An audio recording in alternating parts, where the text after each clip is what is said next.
चलिए अब हम बात करते हैं माता चंद्रघंटा की। आज नवरात्रि का तीसरा दिन है।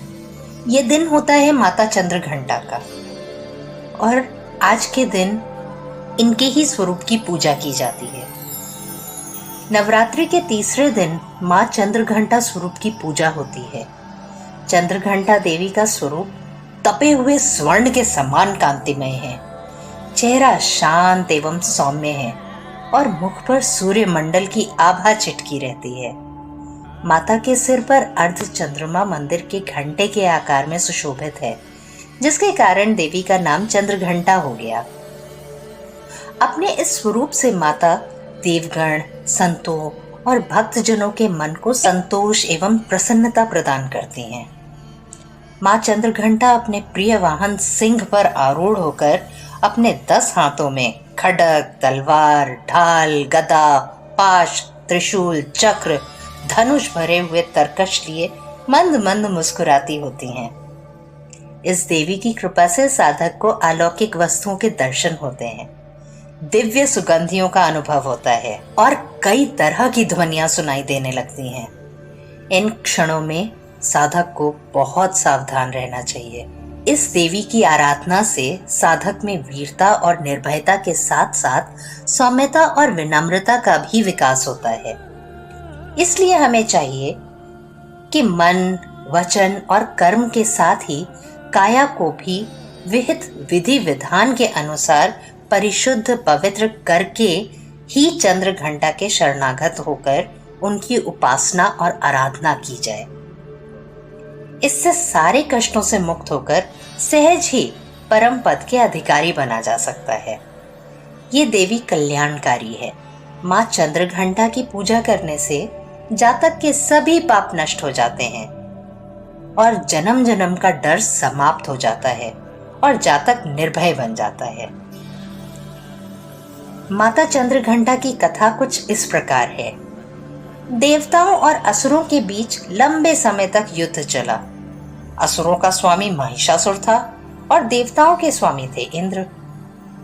महिषासुर ने देवताओं पर विजय प्राप्त करके इंद्र का सिंहासन हासिल कर लिया और स्वर्गलोक पर राज करने लगा। इसे देखकर सभी देवतागण परेशान हो गए थे। इस समस्या से निकलने का उपाय जानने के लिए त्रिदेव ब्रह्मा, विष्णु और महेश के पास गए।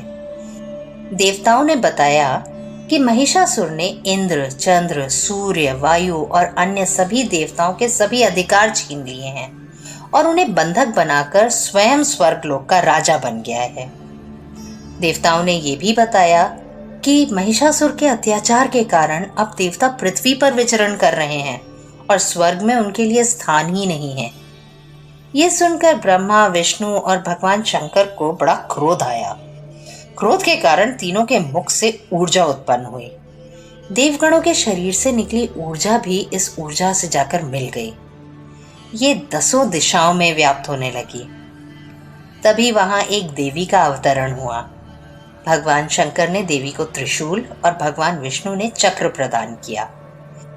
इसी प्रकार अन्य देवी देवताओं ने भी माता के हाथों में अलग अलग प्रकार के अस्त्र और शस्त्र सजा दिए।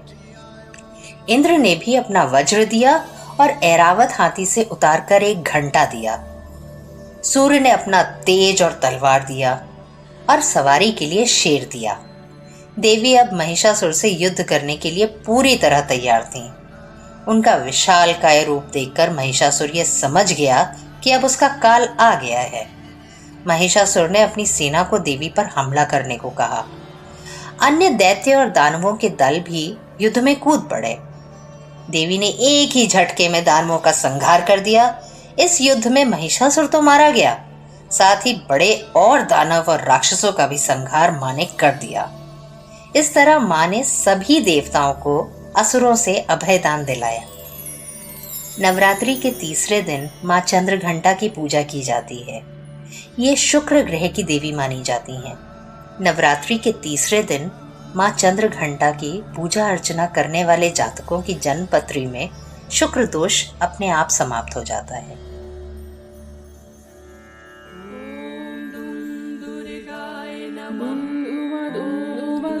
पिंडज प्रवरा